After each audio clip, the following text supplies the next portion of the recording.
She knew too much, and then she was gone. No goodbyes, no trace, just silence. And a case that was already dark suddenly spiraled into something far more chilling. A witness who was supposed to bring justice vanished before she ever had the chance. It was supposed to be an ordinary evening in the small town of Ashford, Missouri, a place where neighbors left their doors unlocked, where people waved in the mornings, where the loudest sound was the train whistle cutting through the valley. But on September 17th, 2018, that quiet was shattered. Sirens tore through the night, blue and red lights reflecting off storefronts as something horrific unfolded. At the center of it all was one woman, the only person who saw what really happened. Her testimony could have sealed a conviction, but before she could ever take the stand, she vanished. The case began with Marcus Ellery, a 34-year-old mechanic and father of two. Known around town as the man who never said no, Marcus was the type to fix your mower or tow your car at midnight, always with a tired but genuine smile. On the night of September 17th, Marcus closed up his shop just after 9. Security cameras captured him locking the doors, jacket in hand, walking toward his truck. Nothing seemed unusual, but Marcus never made it home. At 11:42 p.m., a jogger passing the industrial park spotted his truck pulled to the shoulder, engine running, headlights burning. The driver's side door hung open. Inside lay Marcus's wallet, his phone, even his keys. What was missing was Marcus himself. Police swarmed the area, searched the grounds, dialed his phone. Nothing. The trail was already cold. And then, the very next day, everything changed.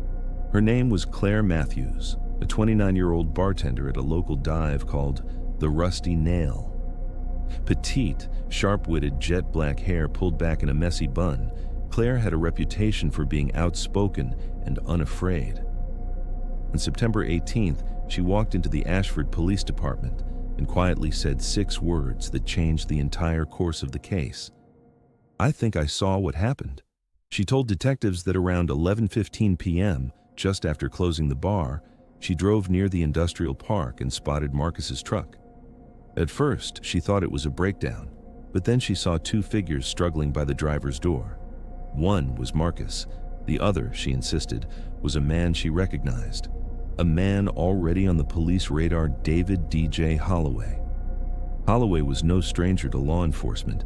At 38, his record stretched back decades: burglary, assault, drug trafficking. In Ashford, his name was whispered more than spoken.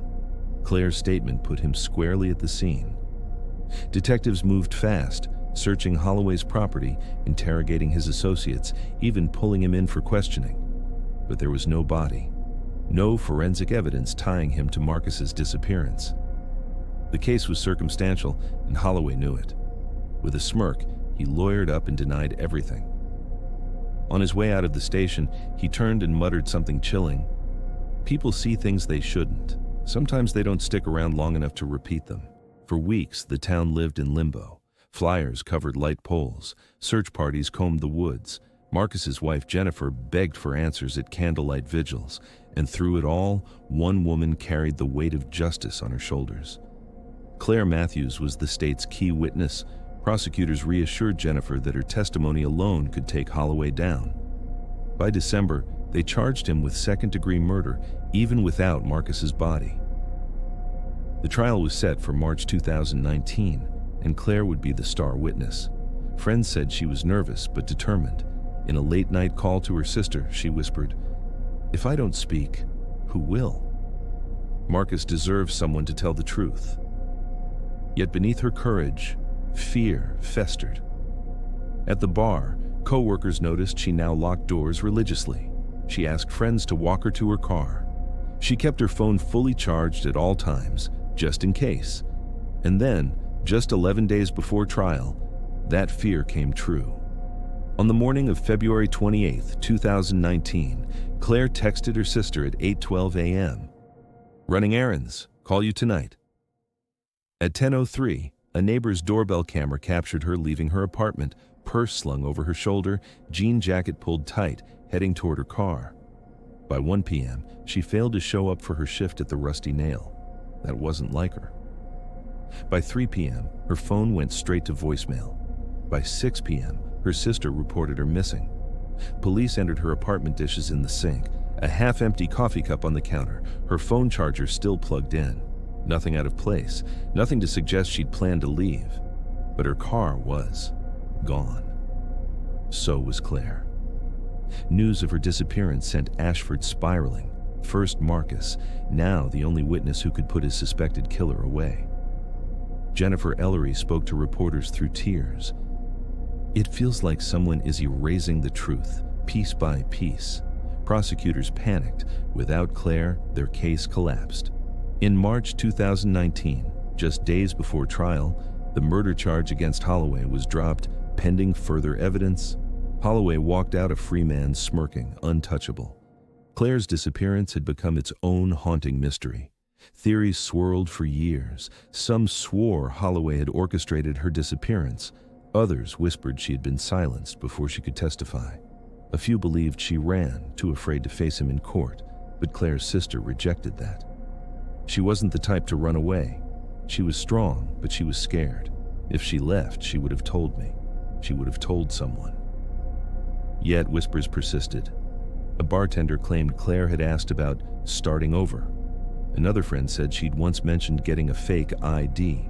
Truth and rumor tangled, and the trail went cold. Until 2021.